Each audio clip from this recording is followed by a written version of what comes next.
About a year ago, Positive Grid released their under $300 practice amp called the Spark. Before I ever got a chance to get a hold of one, there were numerous videos out there demoing it and showing all the features and whatnot, and they were done really well. So I didn't want to just do another one of those videos, but I was wondering one thing about it. Can I take a practice amp that plugs into the computer USB and sends the sounds directly in, and do a recording with it that compared to something way more expensive, like 6 times more expensive in the Axe FX? And so we're going to try to figure that out with about 1 minute worth of music, but first,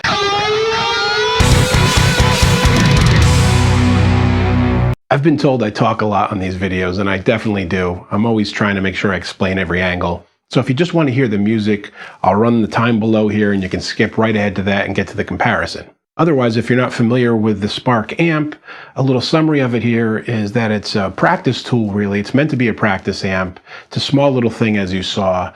Plugs into a phone app, and you can jam into it, jam with headphones so you don't wake up your neighbors and roommates and whatnot.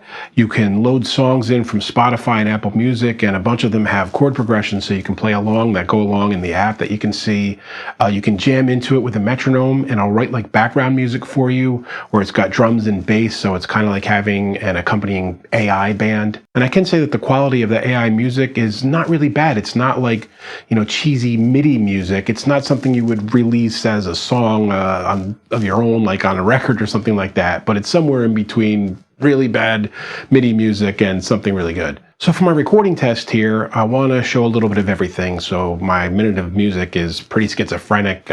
It's going to be like a bluesy kind of low gain thing, a clean thing, some lead guitar, and something really metal too. To get the sounds, I went into the rig community or patch sound community, whatever you want to call it. They have a cloud-based thing on the app with Spark where you can get all these different sounds, which is a really cool feature as well. It's like having this giant IKEA full of guitar rigs. And on the Axe FX side of things, I wasn't doing an exact scientific comparison, but I looked at the amp that the Spark was modeling, grabbed the same amp on the Axe FX and dialed in a similar sound, or used one that was already dialed in that way and recorded with that. Finally, each unit is plugged directly into the DAW, and the sounds are taken right to the computer, and that's what you're going to hear if you were to plug in with headphones or whatnot. You don't need to mic up any of this stuff. So I think I've done enough talking now. Let's hear how a practice amp compares to the Axe FX.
Well, considering the price of this thing, I would say I'm pretty surprised at how good it held up.